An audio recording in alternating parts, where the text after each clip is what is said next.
always believed that love, when nurtured with trust and commitment, could weather any storm. For 7 long years, I gave my heart to a man who made me feel like the center of his universe.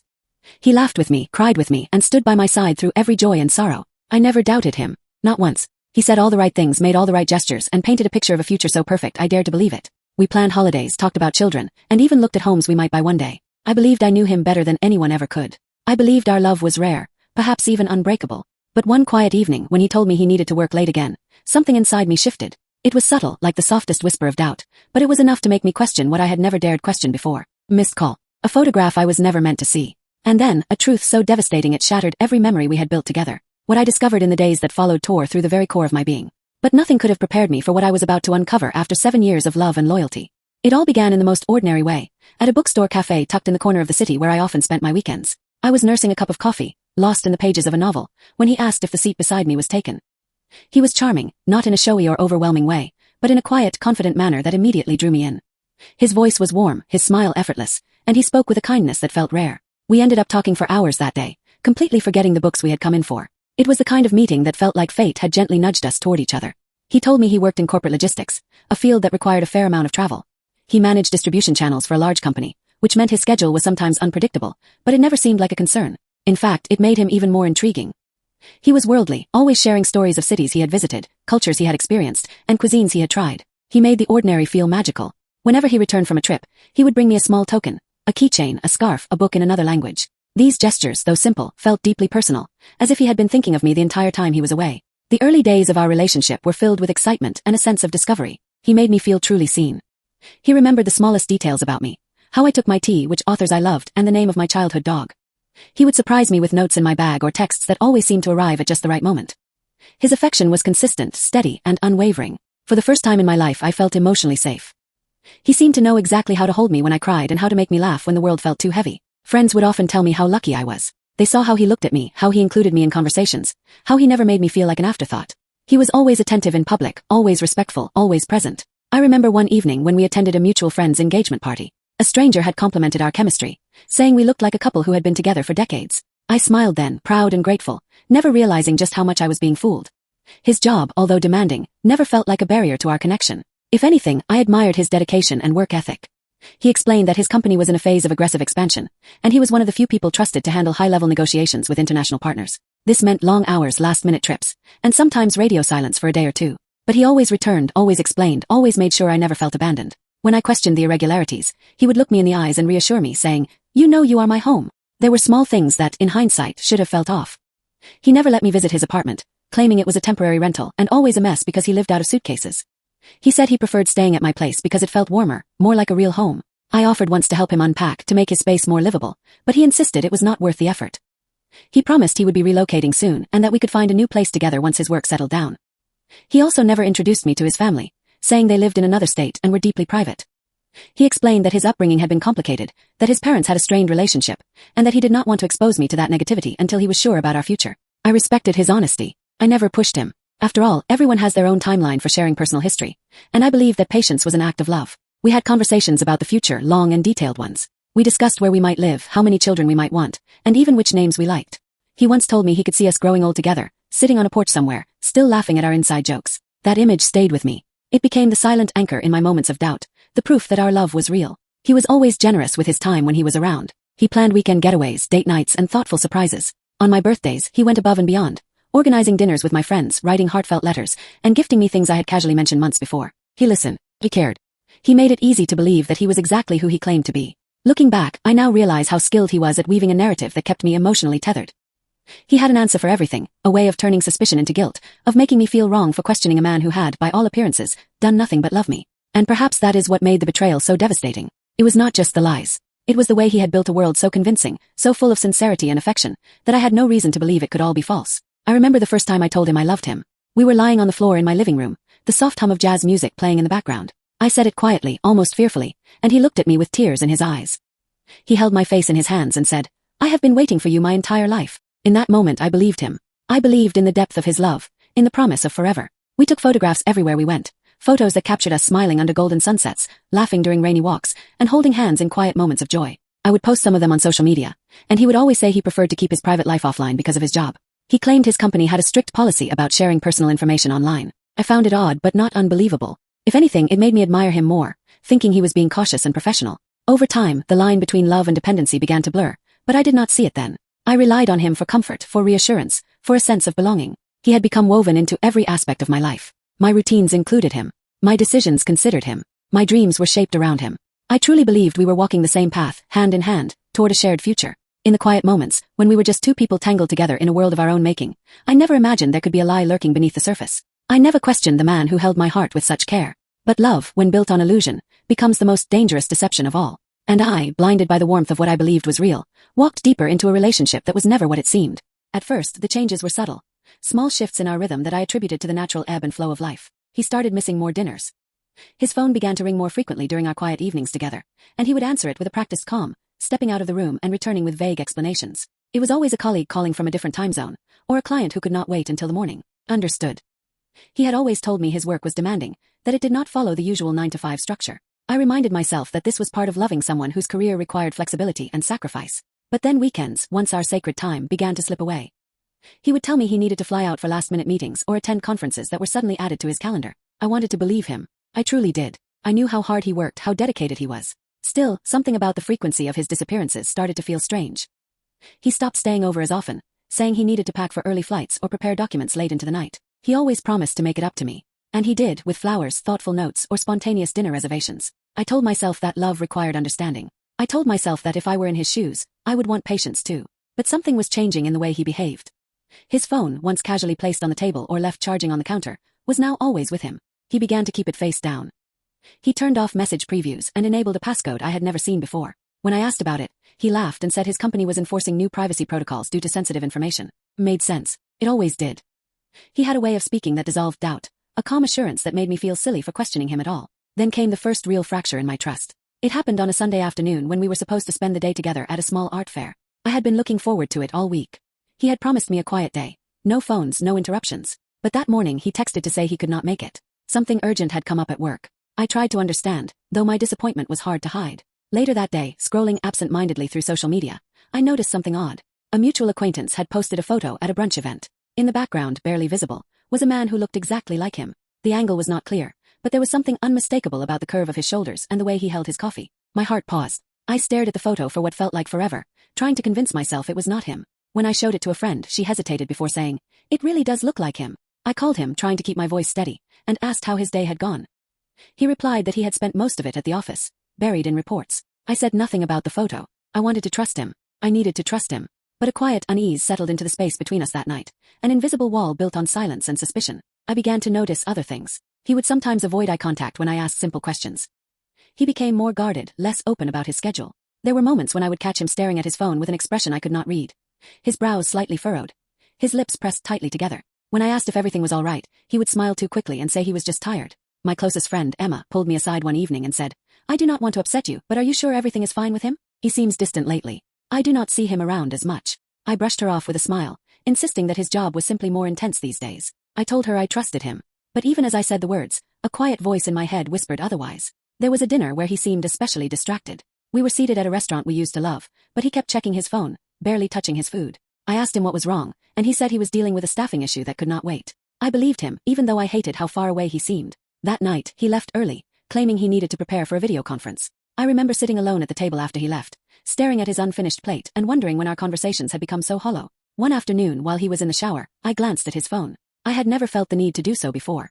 But the curiosity, the worry, had become unbearable. It was locked, of course, the passcode now unfamiliar. I put it down immediately, ashamed of myself. When he emerged, smiling and carefree, I felt a pang of guilt mixed with something deeper, fear. Fear that I was starting to become someone I did not recognize, someone who doubted without cause, who searched for betrayal in places it might not exist. Still, the questions would not stop coming. I began to keep mental notes of discrepancies.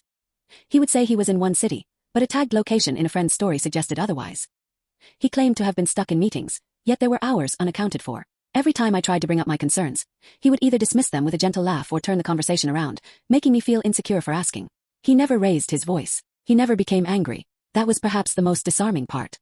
His calmness made me feel unreasonable, even when my instincts screamed that something was wrong. I remember one night vividly. We were lying in bed, and I reached out to hold his hand. He pulled it away, saying he was too hot. It was a small moment, a fleeting gesture, but it cut through me like a knife. I had always been the one he held onto, the one he wrapped himself around like a safe harbor. That night, he turned his back to me, and I lay there staring at the ceiling, trying not to cry. My family began to notice the shift in my mood. My mother asked if everything was all right between us. She said I seemed distant, distracted. I assured her everything was fine, just a rough patch, nothing unusual. But deep down, I was beginning to feel like a stranger in my own life. I laughed less. I slept poorly. I found myself second-guessing every memory, every gesture, wondering what was real and what had been part of a carefully constructed lie. The emotional weight of those weeks was unbearable.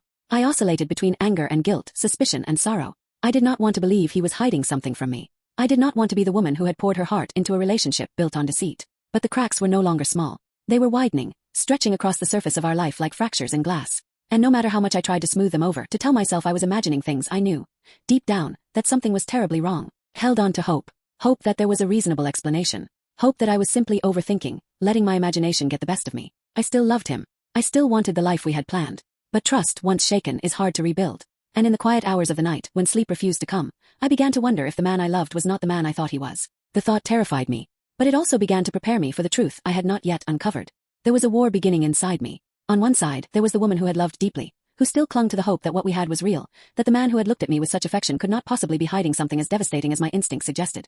On the other side was a growing awareness, a gnawing feeling that had burrowed into my chest and refused to leave. I did not want to be suspicious. I did not want to invade his privacy or doubt his word. But the cracks in our relationship had become impossible to ignore, and the voice inside me was growing louder with each passing day. I needed to know the truth. I needed to feel grounded again in something real, even if that something turned out to be painful.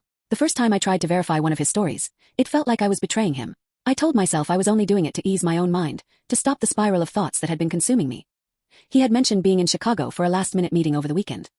He had sent me a picture of his hotel room, tastefully decorated, a glass of wine on the table, his laptop open. But something about the image had felt too staged. I noticed a detail in the corner of the frame, a room service menu with a logo I did not recognize. I searched the logo online and discovered it did not belong to any hotel in Chicago. Instead, it matched a boutique hotel in Baltimore. My stomach sank. It could have been an honest mistake, I told myself. Perhaps he had sent me an old photo by accident. Or perhaps he had forgotten which hotel he was in. He did travel often after all. But doubt, once seated, spreads quickly. I began to question everything. I began to watch him more closely, to listen not only to what he said but to what he did not say. I started keeping a journal, writing down the cities he mentioned, the dates he claimed to be away, the names of colleagues he referenced. I compared those details against what I could find online. Conference schedules, company press releases, even tagged photos on social media. There were inconsistencies everywhere. His LinkedIn profile had not been updated in years. When I called the number he had once given me for his office, it rang to an automated system that sounded like it had been hastily put together. The name he gave me for his direct supervisor did not show up in any company directory. I tried not to panic, tried to tell myself there could be logical explanations, but with every unanswered question, my fear grew. I created a separate social media account under a name no one would recognize and began searching his friends and followers more thoroughly. I looked at photos he was tagged in, comments on his posts, and mutual connections that I had never thought to investigate before. One day, I found a comment from a woman I did not recognize. Her profile was private, but her profile picture showed her with a man whose posture, build, and haircut looked suspiciously like his. The caption said, "Weekend getaway with my world." My heart pounded as I stared at the image. I could not see the man's face clearly, but there was something disturbingly familiar in the outline of his shoulders, the shape of his jaw. I took a screenshot and closed the app. I did not know what to do with the information. I wanted to believe it was just a coincidence. I wanted to believe I was wrong. But deep down I already knew I was not. The emotional toll was unbearable. I felt as though I was losing my mind, bouncing between moments of certainty and waves of guilt. I hated myself for not trusting him, for needing to look through his digital life for validation. But I hated the silence even more. I hated the way he had made me feel small when I asked innocent questions. I hated the way he kissed me while keeping secrets behind his smile.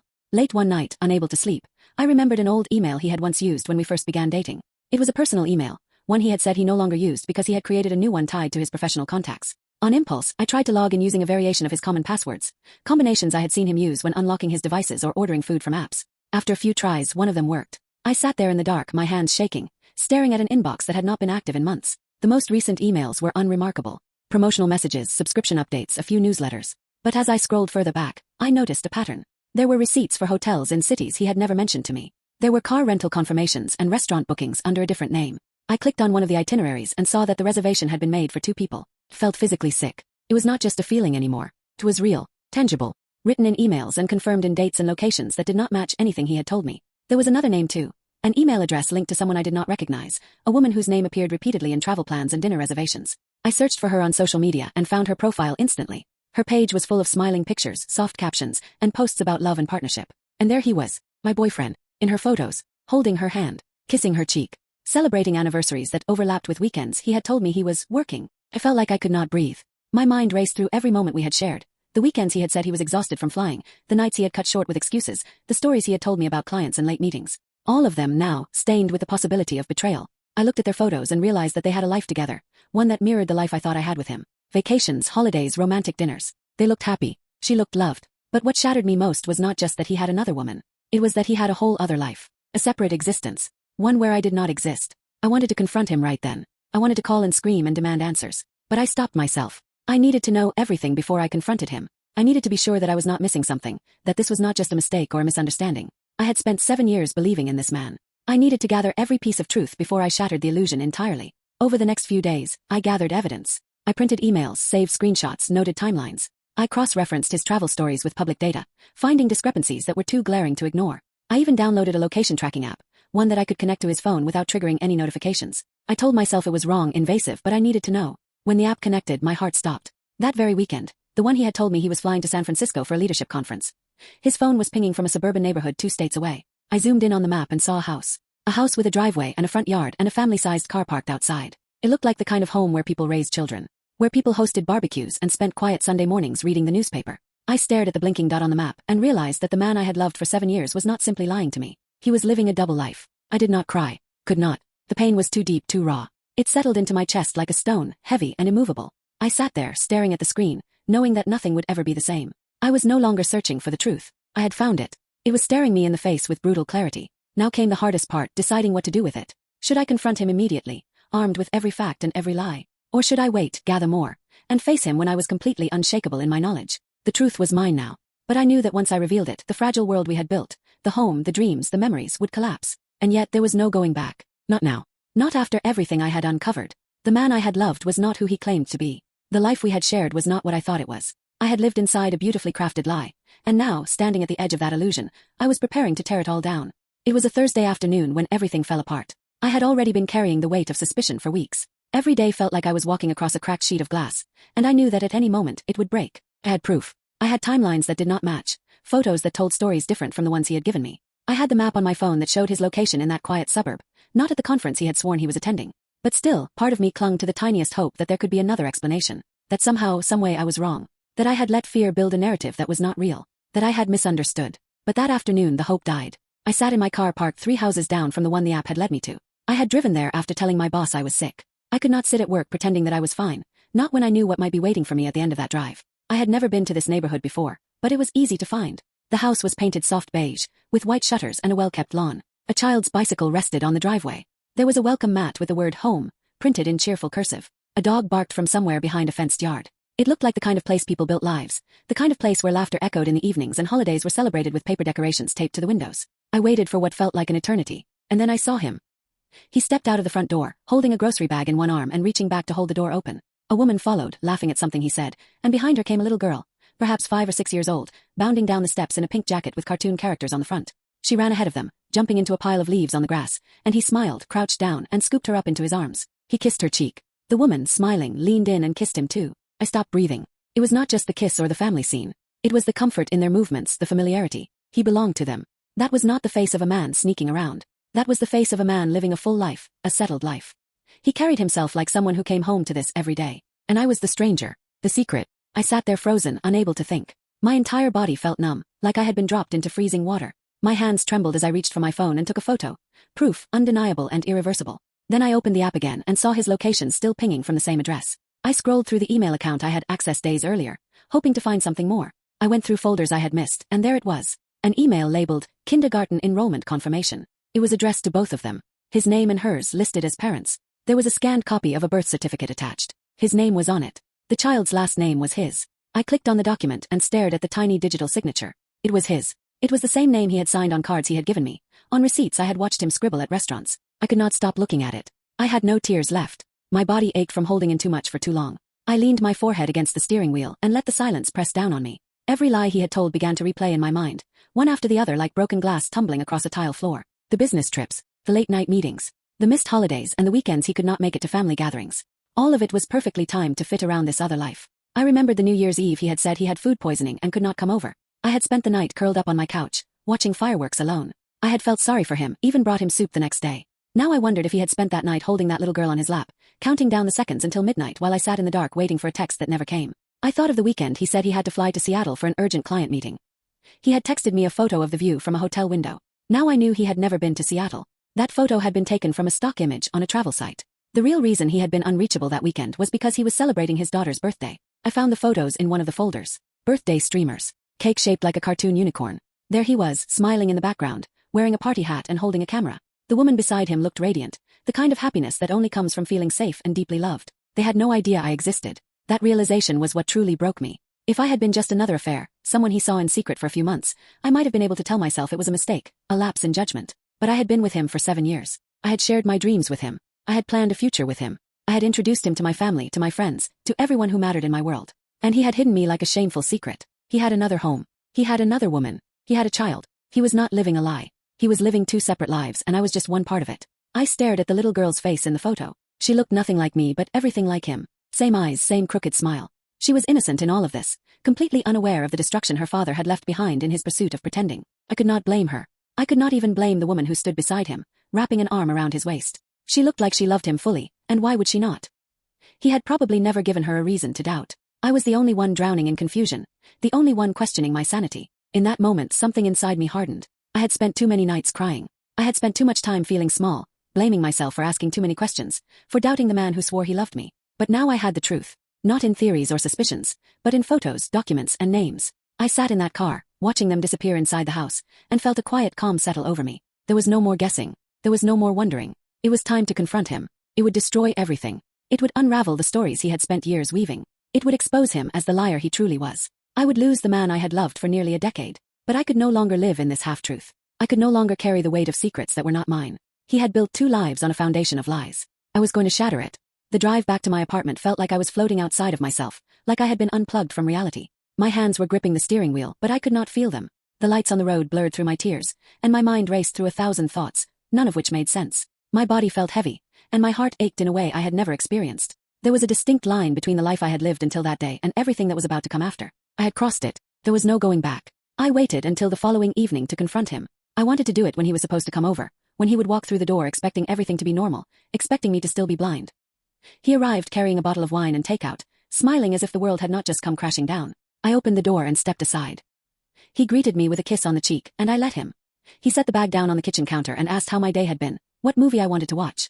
His voice was casual, his tone light, but I could feel the walls of the room closing in. I asked him to sit down. He looked confused but complied. I stood across from him, clutching my phone. My voice shook when I started to speak. I told him I knew, that I had seen everything, that I had been to the house, that I had seen him with the woman and the little girl, that I had the emails, that I had the photos, that I had the birth certificate. His face went blank. For a moment he said nothing, just stared. Then he laughed nervously and said I must have misunderstood something, that I was probably confused, that maybe I had driven to the wrong house, that I was letting my emotions get the best of me. His words felt like knives. I told him to stop. I told him I had the proof in my hand. I opened the photo and showed him the image of him holding his daughter in the front yard. I played the voicemail I had found in the email account, where he called the woman my love, and talked about picking up their daughter from school. There was no way out, no space left for denial. His face changed. The fake calm shattered. He dropped his gaze and rubbed his temples. Then he said nothing for a long time. When he finally spoke, his voice was low, almost inaudible. He said he never meant for it to happen this way, that it started out as a mistake, and then he did not know how to end it, that he loved both of us, that he was living in 2 worlds, and he had never had the courage to choose. I wanted to scream. I wanted to throw something, but I just stood there, listening to him say that he had justified it to himself by believing that he was taking care of everyone, that no one was getting hurt, that he thought he could manage it forever. He looked at me and asked if I hated him. I told him I did not even know him. He begged for understanding. He tried to explain that he had not meant to lie, that he had just gotten lost in something he could not control. He said the other woman did not know about me either, that he had kept both lives completely separate, that he had never loved anyone the way he loved me, and that his feelings for me were real. But it did not matter anymore. No matter how he twisted it, no matter how he tried to justify the years of deception, the damage had already been done. His words were empty. His apologies were meaningless. I had given him 7 years of my life, 7 years of trust, love, hope, and plans.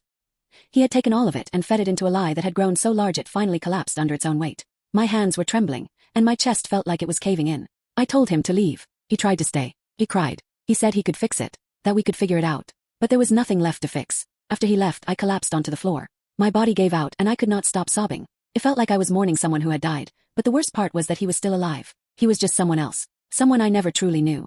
The days that followed were a blur. Could not eat. Could not sleep. I would wake up gasping for air, as if I had been drowning in my dreams. My mind kept replaying every memory, Every laugh we had shared, every promise he had made. And then I would remember the photo, child, family, and the grief would start all over again. Questioned everything, not just him but myself. How could I have missed it? How could I have been so blind, so trusting? I started to wonder if something was wrong with me, if I had been too desperate for love, too willing to ignore the signs. My confidence shattered. I looked in the mirror and saw someone I did not recognize anymore. I stopped answering calls. I avoided my friends. I could not bear the thought of explaining what had happened. The shame clung to me like a second skin. I felt humiliated, foolish, betrayed. Eventually I told my best friend. She came over, sat with me on the floor of my living room, and held me while I cried. She did not say anything at first. She just let me cry. Then she told me that I was not stupid. That I had loved someone who made it his mission to deceive me. That it was not my fault. Her words were a small comfort, but in that moment they were everything I needed. Slowly I began to reach out to others. I told my parents, my siblings. They were shocked, of course, but supportive. They reminded me that I was strong.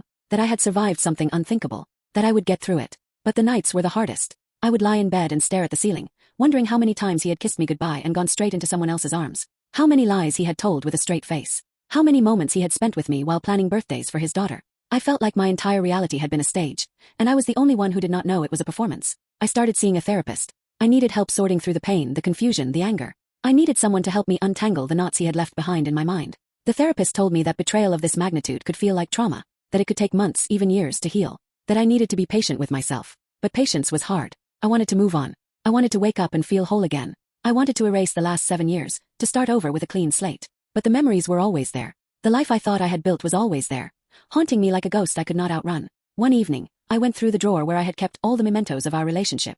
Cards, photos, tickets from concerts, little notes he had written me over the years. I picked up a card he had given me on our 5th anniversary. He had written that I was the love of his life, that he could not imagine a future without me. I tore it in half. Then I tore the rest. I threw every piece into a garbage bag and carried it outside. I stood at the edge of the dumpster for a long moment, then let it go. The sound it made as it hit the bottom was final, and for the first time in weeks, I felt a flicker of relief. I realized then that I could not keep holding on to the life I thought I had. I could not stay tethered to a man who had never been real. Had to walk away, not just from him but from the illusion, from the years of deception, the lies, the heartbreak. It felt like I was walking away from everything I had known. It felt like I was letting go of a future I had once dreamed of. But it also felt like I was reclaiming myself, my truth, my strength, and I was finally ready to begin again. The silence after he left was suffocating. At first, it was a relief not to hear his voice, not to feel the weight of his presence in my space, but that relief quickly gave way to a deafening emptiness. The absence of him echoed through every corner of my apartment. His toothbrush in the bathroom, his jacket in the closet, a half-empty bottle of cologne on the dresser.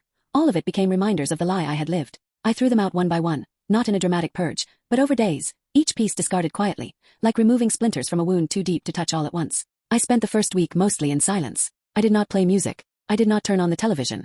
The quiet wrapped around me like a heavy blanket. I would wake up in the middle of the night and instinctively reach for the other side of the bed, only to find it cold and empty. Every morning felt like starting over. I would get out of bed, stare at my reflection in the bathroom mirror, and wonder how I could possibly look the same when everything inside me felt broken. Grief came in waves. Some days I could go for hours without crying. Other days, a commercial, a song, or the smell of something familiar would bring me to my knees. I cried in the shower where no one could hear me. I cried into my pillow until I fell asleep. I cried in the car when I passed places we used to go. But I also knew that if I did not allow myself to feel it, I would never move through it. So I felt it all. Every ounce of pain, every piece of confusion, every angry question that would never get a satisfying answer. I started journaling. It was something my therapist had suggested early on, and though I was hesitant at first, I found comfort in pouring everything out onto the page. I wrote letters to him that I never intended to send. I wrote to myself, words of encouragement, words of anger, words of hope. Some entries were only a few sentences long. Others went on for pages. But they helped me create a space where I could be honest without judgment. They helped me process the truth without minimizing my own pain. Therapy became a lifeline. Once a week, I sat across from someone who did not try to tell me to move on, who did not make me feel weak for still missing him, who did not flinch when I admitted that a part of me still loved the person I thought he was. My therapist helped me understand that healing was not linear, that progress did not mean forgetting. She helped me trace the moments in our relationship where I had silenced my intuition, where I had ignored red flags in the name of love. She helped me forgive myself. My friends were patient with me. They showed up with takeout, sent me silly videos, checked in without pushing. One night, my best friend brought over a bottle of wine and we sat on my couch for hours, talking about everything and nothing. We laughed more than I expected. It felt like the first time I had genuinely laughed since everything had fallen apart. That night, I realized how much I had isolated myself during those years with him. I had made him the center of my world. Now I was learning how to make room for other kinds of love again. In those early months, there were flashbacks that ambushed me when I least expected them. I would be folding laundry and remember a moment when he kissed my forehead and told me I was his home. I would be walking down the street and suddenly hear his voice in my mind. It was like a ghost I could not shake. But slowly, those memories began to lose their sting. They became fragments instead of wounds. There were still moments of doubt. Times when I questioned if I would ever fully trust anyone again. When I wondered if I was too broken, too cautious, too guarded. But then something shifted. Not all at once, and not in any dramatic fashion. It was small things. I began sleeping through the night. I stopped flinching when my phone rang. I felt less fear walking into a room full of strangers. I looked in the mirror and started to recognize the woman staring back at me. She looked a little older, maybe a little wiser. But she was there. I began creating new routines. I took morning walks before work, just to breathe in fresh air and remind myself that the world was still turning. I joined a yoga class, not because I was particularly good at it, but because it gave me something to look forward to. I cooked meals just for myself and lit candles at dinner, no longer reserving that kind of care for someone else. I started reading again, books that had nothing to do with healing or heartbreak, just stories that transported me to other places. I filled my space with plants, with light, with softness. Eventually, I started meeting new people. Not in a rush to date, but to connect. I joined a book club. I attended a local art show. I went to brunch with coworkers I had previously kept at arm's length. Slowly, my world expanded. It stopped revolving around one person and started spinning with the energy of possibility. One morning, about 6 months after the breakup, I stood in the kitchen making coffee and realized I had not thought about him once the entire previous day. Not in a sad way. Not in a bitter way. He had just not been part of the landscape of my mind. Felt like breathing for the first time in months. That was when I knew something had changed. I no longer felt the urge to stalk his social media. I did not care what excuses he had made to the other woman, or what kind of story he had spun to maintain his facade. He was no longer the main character in my story. It was. One weekend, I took a solo trip to a small coastal town a few hours away. I stayed in a little inn with a view of the ocean, walked along the beach at sunrise, ate seafood at a quiet dockside restaurant. I brought my journal and filled its pages with reflections, not just about him but about myself, the things I had learned, the ways I had grown, the parts of me I was rediscovering.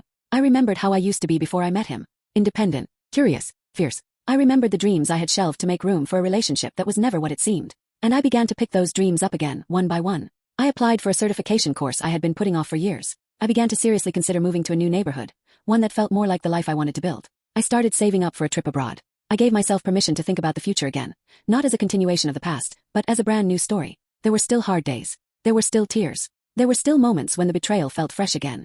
But they became fewer, and they no longer had the power to undo me. Healing, I realized, was not about getting back to who I was before. It was about becoming someone stronger because of what I had survived. It was about integrating the pain into my story without letting it define me. It was about reclaiming my identity piece by piece. I had spent 7 years believing in something that never truly existed.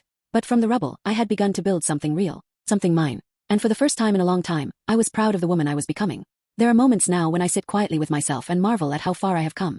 I look back at the woman I was before everything unraveled, before the lies, before the betrayal that cracked open my entire reality. I remember her vividly. She was full of hope, of trust, of unquestioning love. She believed in fairy tales not because she was naive, but because she had given her heart with sincerity. She wanted to believe that love, when nurtured and fought for, could conquer anything. That woman was not weak. She was brave in her own way, but she did not know then what I know now. The woman I am today carries all the strength that was born in the fire of heartbreak. She knows what it means to be shattered and to rebuild herself with her own 2 hands. She has stood alone in the quiet aftermath and faced her reflection with nothing left to hide behind. She has cried, screamed, and fallen to her knees, but she has also risen, stronger, wiser, calmer. She does not give her trust blindly anymore, but when she does offer it, it is with both eyes open and her soul grounded in truth. I have learned many things in the wake of what happened.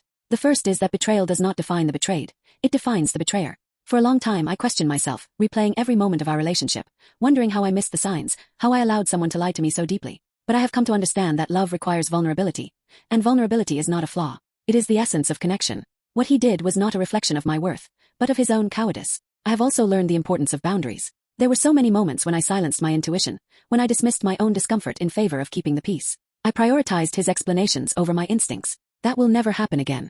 Now, I listen to the quiet voice within me that whispers when something feels wrong. I trust that voice. I honor it. It is the compass that will guide me forward. And perhaps most importantly, I have learned that healing is not about becoming invulnerable. It is about embracing every scar as part of my story. I do not hide the pain I went through. I do not pretend that it did not happen. But I refuse to let it dim the light I carry. I survived something that could have broken me completely, and instead I allowed it to remake me into someone more whole than I ever was before. To anyone who finds themselves in a similar place, questioning everything, feeling the weight of betrayal, struggling to breathe through the grief, I want you to know that you are not alone. You are not foolish for loving. You are not weak for trusting. What happened to you is not your fault. And though it may feel like your world is ending, I promise you, it is only beginning. You do not need to have all the answers right now. You do not need to be okay by next week or even next month. Healing takes time, takes patience and grace. Allow yourself to feel everything, to grieve fully, to fall apart if you must. But know that piece by piece you will come back together. And when you do, you will see that you are not the same, but that is not a bad thing. You will be more conscious, more aware, more attuned to yourself and to what you truly deserve. As for me, I am no longer waiting for someone to complete me. I am not searching for a missing piece or hoping to recreate the life I thought I had. I am creating a new life, one rooted in truth and peace. I do not know what the future holds in every detail, but I know who I am walking into it, and that is enough. There have been moments recently where new love has knocked gently on the door of my heart. Not with fanfare or declarations, but with quiet respect, with presence. I am not rushing into anything, but I am open. Not because I have forgotten the past, but because I have made peace with it. I can look back without bitterness. I can feel love without fear. And that, to me, is the greatest freedom. There are days now filled with laughter. Not because everything is perfect, but because I no longer carry the weight of someone else's deception. There is joy in the ordinary. The smell of fresh coffee, the sunlight through my window, the sound of my own laughter echoing in my home. These are the small moments that remind me I am alive, that I am healing, that I am free. This experience, as painful as it was, gave me something I never expected. Gave me clarity. It showed me the strength I did not know I had. It stripped away the illusions and brought me face to face with myself. And in doing so, it offered me the chance to truly start over. Not just in love, but in how I live, how I dream, how I honor the truth of who I am. So this is not just the end of a story. It is the beginning of one that is entirely my own. I walk forward now not with a heart hardened by betrayal, but with one softened by compassion and steeled by experience. I have learned that I am enough, that I have always been enough, and that the love I give to others and to myself must be honest, must be safe, must be real. And if love does come again, it will find me here, whole, grounded, no longer waiting to be rescued, because I have already saved myself.